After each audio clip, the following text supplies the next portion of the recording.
Bonjour.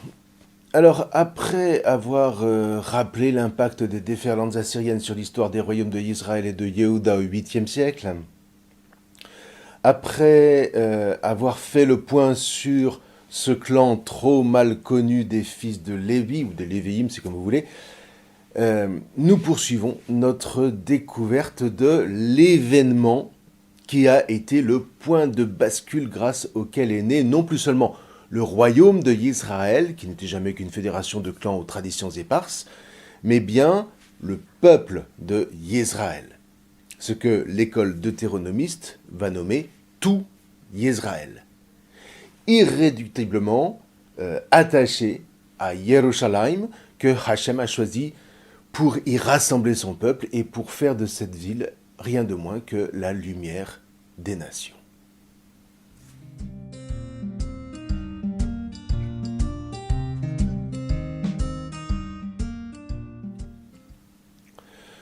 L'événement du salut de Yerushalayim et de son sanctuaire est tel qu'il va rejaillir sur le passé de chaque tradition des clans qui sont venus y trouver refuge.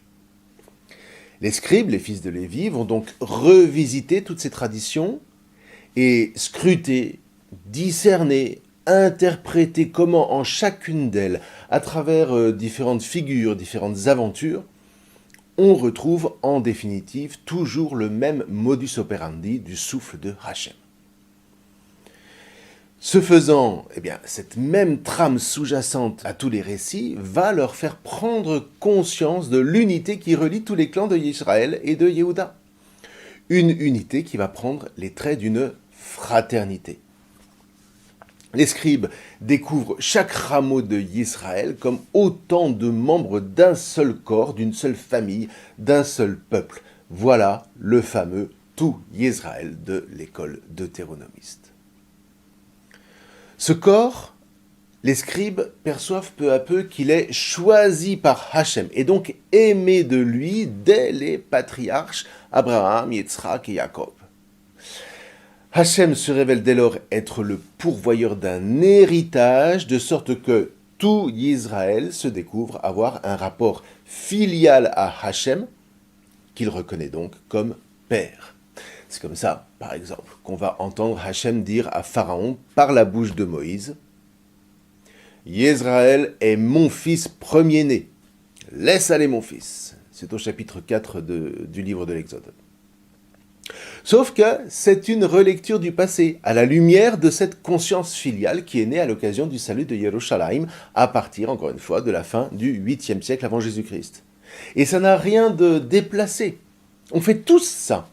Quand un éclairage survient dans notre vie, à l'occasion d'un événement, certains épisodes passés de notre histoire prennent une toute autre coloration. Et c'est une richesse que de pouvoir relire le passé. C'est ce qu'il faisait dire à Françoise Sagan, quelque part, je ne sais plus très bien où. On ne sait jamais ce que le passé nous réserve. Et donc, c'est comme ça que les fils de Lévi relisent le passé des traditions rassemblées à Yerushalayim, dont ils découvrent après coup tout le potentiel que les clans dispersés ne parvenaient pas à discerner, évidemment aux grandes dames des prophètes à l'époque. C'est cette conscience qui va s'enraciner au fil des générations dans le cœur, dans la chair de ce peuple, et donc faire de lui un peuple à part. Le peuple juif, le peuple élu parmi toutes les nations de la terre. Et donc c'est un peuple qui dérange nécessairement. Si vous êtes élu, alors nous, on est quoi? Mais qu'importe.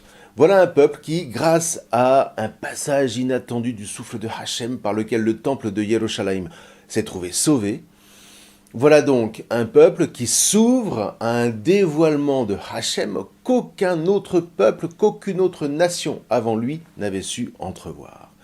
Un dévoilement charnellement attaché à Yerushalayim, rappelons-le, puisque, encore une fois, c'est en sauvant la ville que, du même coup, Hachem a sauvé son peuple.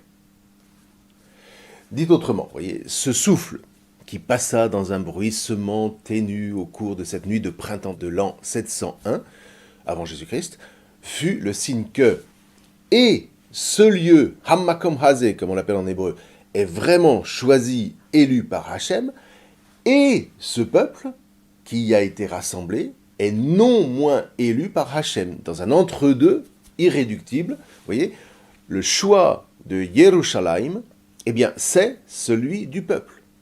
Le choix de Yerushalayim et celui du peuple, c'est tout un. Donc, le lien charnel entre tout Israël et la ville sainte n'a rien d'arbitraire dans la conscience et dans la pensée juive. Raison pour laquelle, jusqu'à aujourd'hui et pour toujours, les yeux de tout juif restent rivés sur cette ville et sur les montées, les holocaustes et les sacrifices qui ont été offerts sur l'autel de son temple. Les seuls, manifestement, que Hachem ait agréé.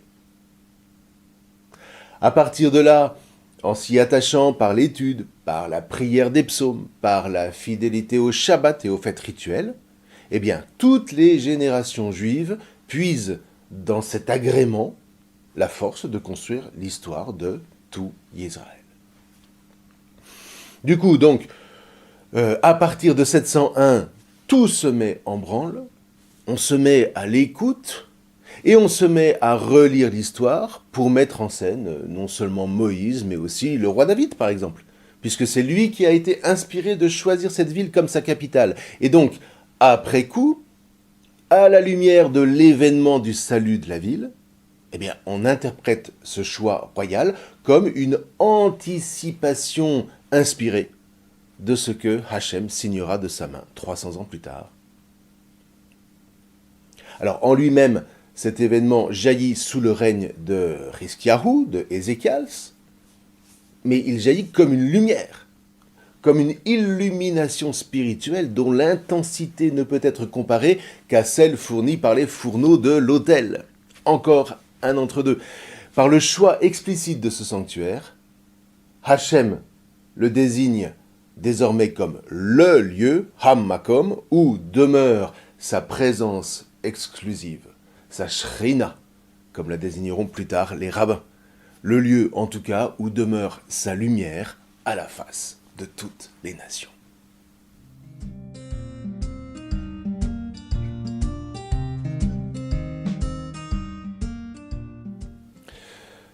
Le thème de la lumière, vous voyez, est vraiment essentiel à la considération biblique de Yerushalayim.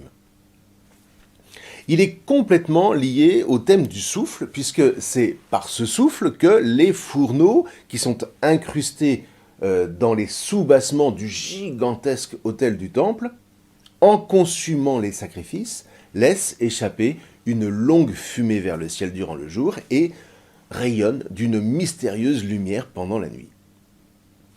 Au demeurant, ça n'est pas autre chose, évidemment, que cette alternance de fumée diurne et de lumière nocturne qu'évoque la fameuse colonne de feu dans le récit de l'Exode, qui nous raconte que cette nuée lumineuse accompagnait le peuple sur sa route. Entendons par là, partout où le peuple s'installait pour y demeurer, eh bien, il bâtissait un autel, pas nécessairement gigantesque, mais qui devait tout de même, d'une part, être en pierre moulée, vous vous souvenez, et puis, d'autre part, comporter les fameuses tuyères d'alimentation de la fournaise.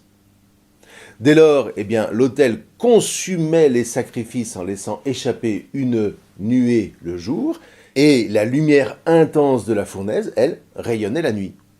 Et ça signifiait que Hachem était vraiment présent au milieu de son peuple. Maintenant, cette lumière, ce n'est pas n'importe laquelle. En hébreu, cette lumière se dit or. Alors, il y a d'autres termes en hébreu pour désigner la lumière. Il y a zohar, par exemple, ou tzahut, ou noga, etc. Or, c'est la lumière d'une bougie, d'abord. Ce sont les lumières de la ville. Mais c'est avant tout la lumière vivante du jour 1 de la création, qui jaillit d'ailleurs avant même les radiations du soleil.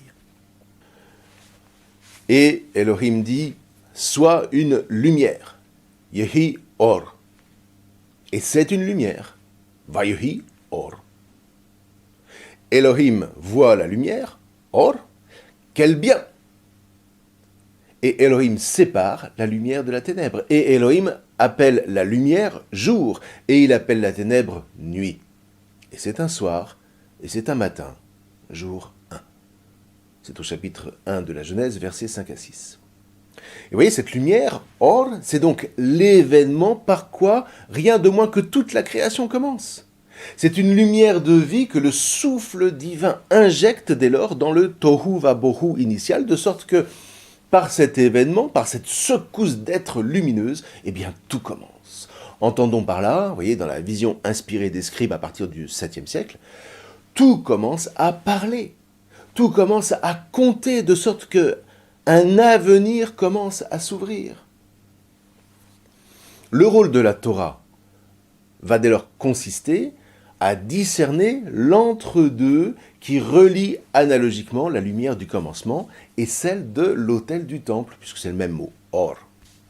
Comme si la lumière de l'autel était le relais de la lumière du commencement.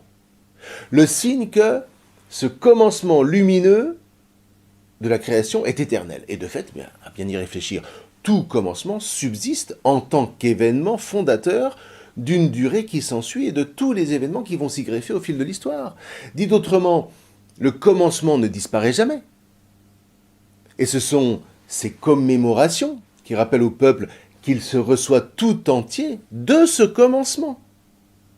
Qu'il se reçoit tout entier du Elohim créateur. Qu'il se rappelle donc que tout vient de Elohim et tout retourne à lui à travers la nuée des montées des sacrifices qui flambent sur le grand autel. Voilà le signe de la lumière du temple de Yerushalayim. Et évidemment, ça n'est pas rien.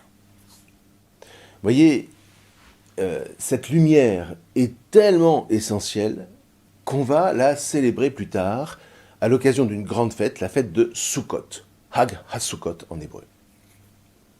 Alors cette fête rappelle non seulement la route du désert des fils d'Israël à travers notamment l'habitation dans des cabanes pendant une semaine, mais ça rappelle tout autant leur accompagnement par la nuée lumineuse. Vous voyez, cette lumière qui est sise à Yerushalayim est donc montée de Mitzraïm avec le peuple pour demeurer là, pour demeurer en ce lieu, Hamakom Hazé. Et si on se demande pourquoi Hachem a choisi exclusivement ce lieu à travers les épisodes assyriens, eh bien la réponse surgit. Tout ça c'est de l'analogie évidemment. Si la lumière qui jaillit depuis l'autel est de même nature que la lumière du jour 1, mais ça ne peut être que parce que c'est à cet endroit, c'est de cet endroit qu'a commencé la création. La création a commencé là, depuis le rocher du mont Sion sur lequel est implanté le seul sanctuaire que Hachem puisse donc agréer. Et c'est encore très logiquement que de ce lieu, sous l'inspiration de cette lumière, commence l'écriture de la Torah. Vous voyez, on est vraiment là, au cœur de toute l'articulation de la pensée juive. Et en ce sens, le Talmud, dans une section particulière qui s'appelle Deresh Eretz Zuta, c'est au numéro 9, dit que durant la fête de Sukkot, le temple est la lumière du monde. C'est dire si Yerushalayim est au cœur de l'existence juive. Quant à un autre passage dans la Mishnah Sukkot, c'est au chapitre 5, les versets 2 à 4, toujours dans le Talmud donc, eh bien, on nous rapporte le rite qui marquait la première nuit de la fête. On allumait 4 immenses menorahs, 4 gigantesques candélabres d'or devant le parvis des femmes. Et chaque menorah portait à son sommet 4 vasques d'or remplies d'huile pure, produisant une lumière si brillante, dit le récit, qu'il n'y avait pas un seul quartier de Yerushalayim qui ne fût éclairé par elle. Et ça n'est donc pas par hasard si Jésus, pendant la fête de Sukkot, crie en ce lieu, Hamakom Hazé, « Moi, je suis la lumière du monde. Celui qui me suit ne marchera aucunement dans la ténèbre, mais il aura la lumière de la vie. » Et puis, ça c'est au chapitre 8. Au chapitre 9, il poursuit, « Aussi longtemps que je suis dans le monde, je suis la lumière du monde. » Vous voyez ? Encore un entre-deux qui devrait parler en nous, chrétiens. Comme quoi Jésus ne prêche jamais qu'à partir des entre-deux qui le rattachent à la Torah. Et une fois qu'on a pigé les jeux de ces entre-deux, mais quelle lumière éblouissante jaillit pour nous! Notre cœur n'était-il pas brûlant en nous tandis qu'il nous parlait sur la route et nous ouvrait les Écritures? Voilà donc, entre autres, tout ce que déclencha ce jour où Jérusalem fut sauvée, où les fils de Lévi perçurent de manière toute nouvelle la nature céleste de cette lumière et entreprirent d'écouter les paroles qu'elle leur soufflait. Vous voyez, cette lumière de l'autel et surtout le souffle qui l'alimentait par les tuyères, les fameuses narines de Hachem dont parlent souvent les psaumes, eh bien ce souffle parlait au cœur des fils de Lévi et par eux enflammait tout Israël. Ça parlait en eux, ça leur parlait. Et ils trouvaient dans ces paroles de quoi vivre les danses les plus exaltées, de quoi chanter les hymnes de gratitude les plus belles, mais aussi de quoi affronter les pires détresses pour en ressortir grandis. Ils y discernaient un héritage spirituel à transmettre impérativement à leurs descendants, comme l'héritage de la bénédiction de Hachem en personne. Or, quoi de mieux pour exprimer et pour transmettre cette parole qui germait en eux que de raconter, que de composer des récits qui allaient vivifier la mémoire collective et ainsi façonner un peuple sur des bases parfaitement originales.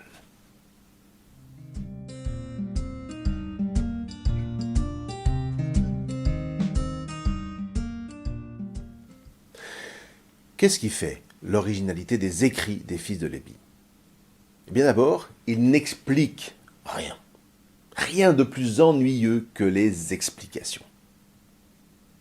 Ils n'énoncent pas non plus une série de grands et de beaux principes à suivre façon sagesse extrême orientale. Ils ne philosophent pas, rien de tout ça. Ils racontent. Ils racontent parce qu'ils savent depuis la nuit des temps, depuis au moins leur ancêtre Lévi, qui était frère du grand Joseph Aménophis, ils savent que le récit est le meilleur véhicule de la transmission.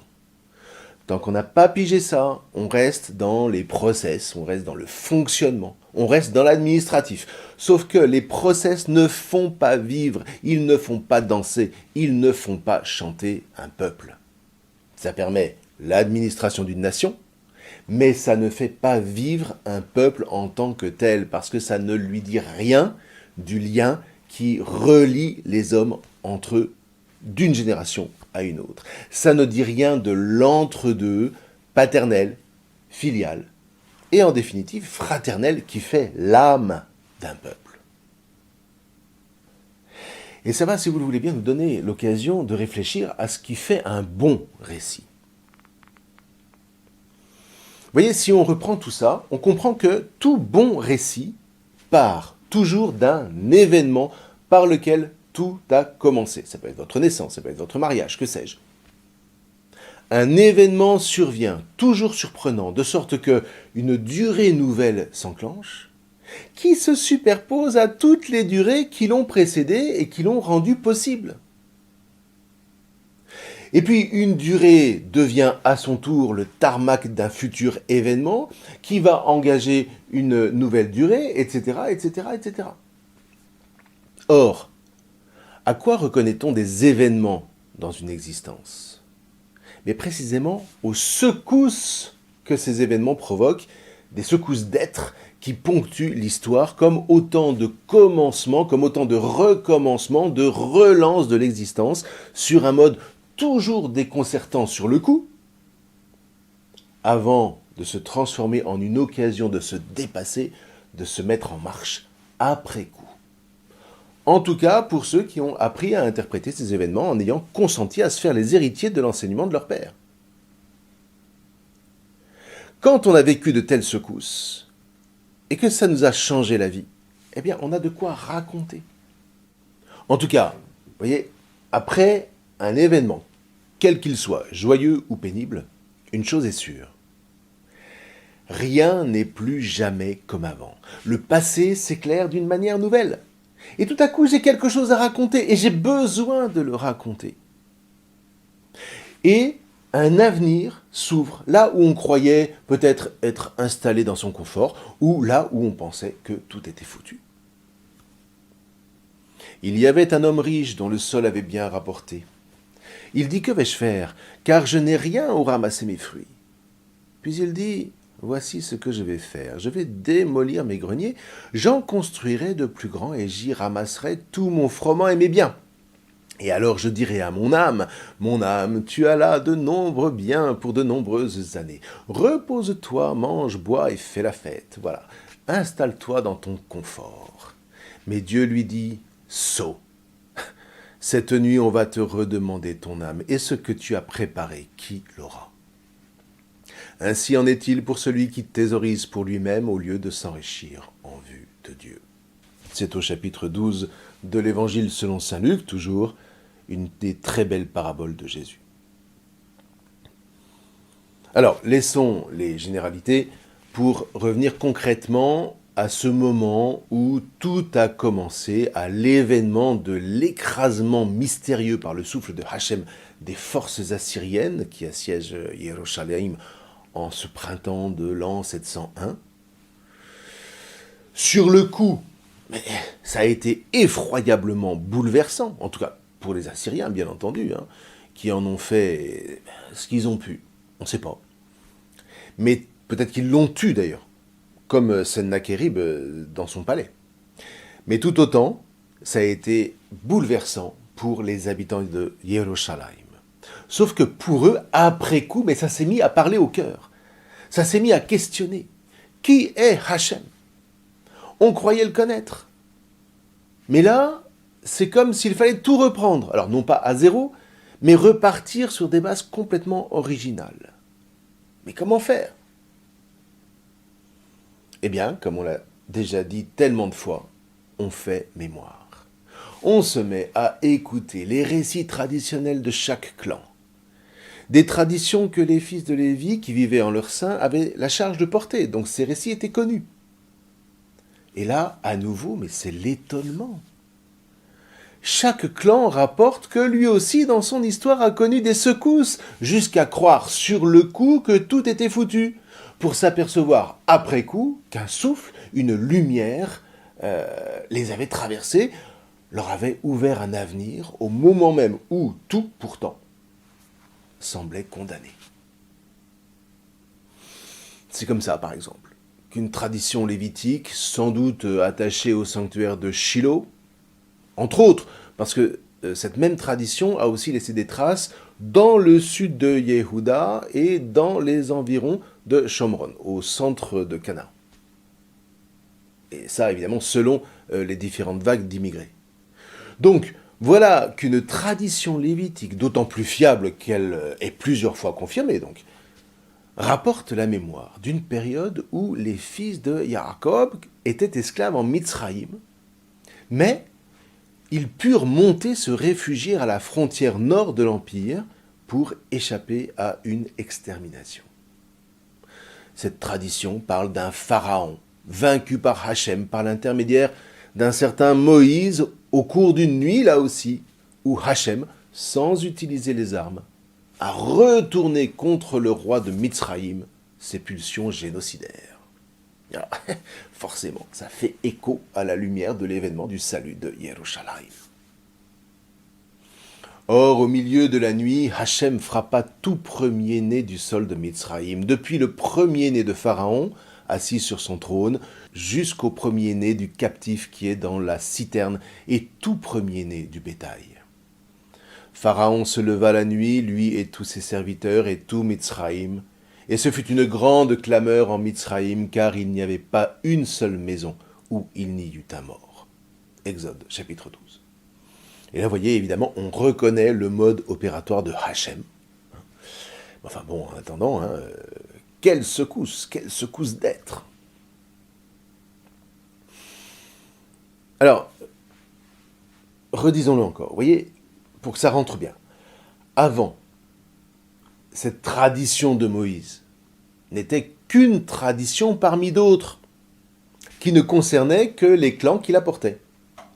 Seulement maintenant, à partir de l'événement du salut de Yerushalayim, la ville où tout ensemble ne fait qu'un, comme dit le psaume, eh bien, les scribes revisitent cette nuit en Mitzraïm pour y reconnaître un point d'appui, une ressource et donc une bénédiction que pourra désormais venir revisiter tout Israël comme appartenant à son récit fondateur.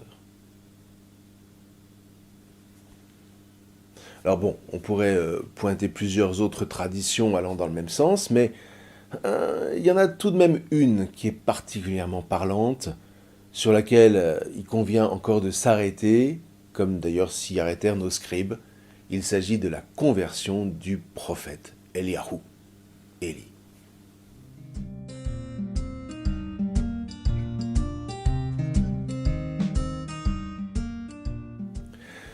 Certains fils de Lévi, sans doute gardiens de la mémoire du clan de Mnaché, qui se dit fils du patriarche Yosef avec le clan de Éphraïm, qui étaient les deux grands clans importants du royaume d'Israël, certains fils de Lévi donc rapportent à Yerushalayim l'histoire d'un de ces prophètes du nom de Eliyahu, Élie, dont on a déjà parlé dans la vidéo précédente. Alors rappelons-nous, Eliyahu était lui-même un fils de Lévi, résidant au sein du clan de Mnaché. Donc, il était prêtre, et un prophète zélé de surcroît, dont on a vu qu'il n'hésitait pas à braver les prophètes de Baal au nom de Hachem dans des guérillas plutôt meurtrières.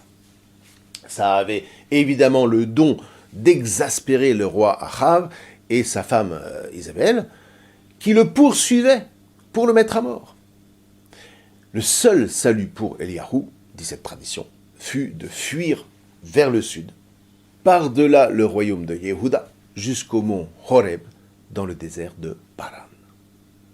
Et là, nous dit-on, blotti dans une grotte, voilà que le prophète entend une voix dans un souffle qui passe.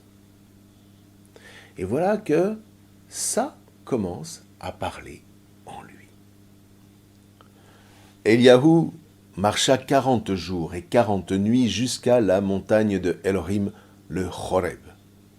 Là, il entra dans la grotte et il y passa la nuit. Et voici sur lui le verbe de Hachem. Que fais-tu là, Eliyahu? Je brûle pour Hachem, le Elohim Tzvaot, rassembleur. Parce que les fils de Yisraël, alors Eliyahu parle ici des habitants du royaume du Nord et de leur chef, ont abandonné ton alliance. Ils ont cassé tes autels. Comme quoi, vous voyez, il y avait bien plusieurs sanctuaires dédiés à Hachem répartis sur tout le territoire de l'époque. Par ailleurs, vous voyez, les prêtres de Baal étaient eux-mêmes prêts à en découdre jusqu'à la mort pour faire prévaloir leur culte. Et de fait, ils ont tué tes prophètes, c'est-à-dire les prêtres de tes sanctuaires, par l'épée. Je reste moi seul, et ils cherchent mon âme pour la prendre. Ils, c'est-à-dire Isbel et les tenants du culte de Baal. Or c'est là que la suite devient vraiment parlante.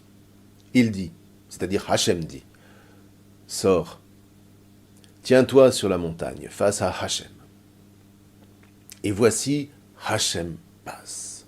Moi j'adore cette expression, le propre de Hachem précisément, c'est de passer.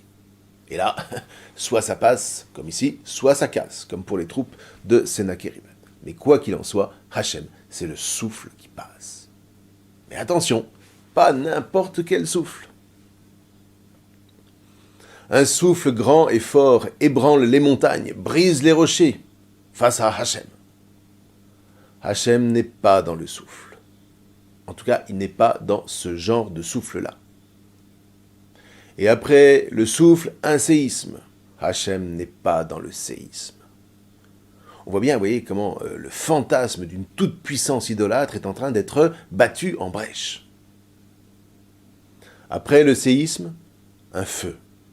Hachem n'est pas dans le feu. En tout cas, il n'était pas dans ce feu-là. Sans doute là où Eliyahu l'aurait attendu, puisqu'il est coutumier des feux et des autels. Seulement, voilà, Hachem n'est jamais là où on voudrait l'enfermer, sans quoi, encore une fois, on tombe dans l'idolâtrie la plus ordinaire qui soit. Après le feu, une voix, dans un silence ténu, la voix du Verbe. Or, dès que Eliahu l'entendit, il se voila la face de son manteau, sortit et se tint à l'entrée de la grotte. Et voici une voix, donc un souffle, mais d'une autre nature que celui qui passait dans la tempête, lui parvient, qui dit, donc il parle à l'intérieur du prophète, ce silence ténu contre toute attente, eh bien ça lui parle, et il l'entend à l'intérieur de lui. Que fais-tu là, Eliahu? Bonne question. C'est au chapitre 19 du premier livre des rois. Et là, vous voyez, Eliahu vit un véritable événement que les scribes qui sont à Yerushalayim vont faire jouer avec l'événement du salut de la ville, puisque les Assyriens ont bien eux-mêmes cherché l'âme de Israël pour la prendre. Et c'est cet entre-deux, encore et toujours, qui va leur parler. Hachem, dans cet événement de Yerushalayim, est en train de faire sortir son peuple de l'esclavage, de l'idolâtrie. Et là encore, vous voyez, ça n'est pas rien. Il faudra bien du chemin pour que cette libération donne des fruits de liberté intérieure. Et ce sera même un travail à reprendre à chaque génération. Comme pour les chrétiens d'ailleurs. Alors vous voyez, pardon de faire sans cesse ces allées-venues, mais c'est ça l'entre-deux. Et c'est d'autant plus essentiel qu'on est au cœur de tout exercice spirituel, que ce soit pour des juifs ou pour des chrétiens. Pourquoi ? Mais parce que ça n'est qu'à partir du moment où on sait entrer dans le jeu des entre-deux qu'on commence à faire l'expérience de la bénédiction. Et donc, de la liberté véritable. C'est dans le jeu des entre-deux qu'on trouve les appuis dont on a besoin pour envisager beaucoup plus agilement les secousses de l'histoire. On sait qu'elles vont venir, certaines violentes, d'autres jubilatoires, mais si on sait rester attaché à l'héritage des pères qui eux aussi ont connu de ces secousses, qu'ils ont vécu à la lumière de ce que leur avait appris leur propre père, etc., eh bien, ces secousses, loin de nous anéantir, ne feront que renforcer notre désir d'en découdre et de rester debout dans l'adversité. Bref, d'être libre. Or, où est-ce que tout ça s'apprend ? Ça s'apprend par l'étude de la Torah écrite, mais aussi orale, dont l'enseignement du Christ fait partie. Ça s'apprend dans la prière. Ça s'apprend dans une vie rituelle assumée qui fait passer cet héritage dans la chair, de Shabbat en Shabbat ou de dimanche en dimanche pour nous chrétiens, et puis à l'occasion des fêtes comme autant de commémorations annuelles qui nous rappellent les racines des commencements. Ces commencements qui subsistent à chaque instant, qui soutiennent chaque instant de nos existences, de l'existence du corps spirituel que nous formons tous dans les entre-deux qui nous relient les uns aux autres et qui ultimement nous relient à Hachem comme à notre Père. Vous voyez, quand tout un peuple sait jouer le jeu de ces entre-deux, eh bien c'est pour lui la ressource phénoménale pour puiser un courage et une espérance qui ne font qu'attiser sa soif de vivre dans une liberté à toute épreuve. Et donc lorsque l'on tait la mémoire, eh bien c'est ce courage qu'on fait disparaître.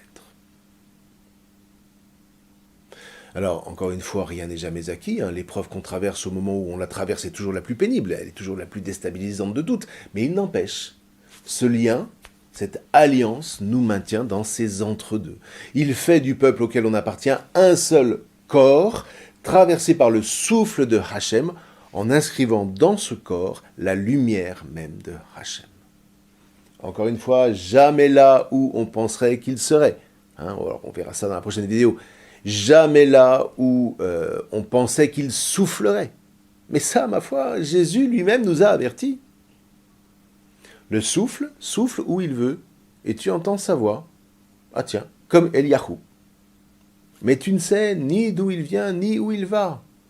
Ainsi en est-il de tout homme qui a été engendré du souffle. Chapitre 3 de l'Évangile selon saint Jean. Vous voyez ?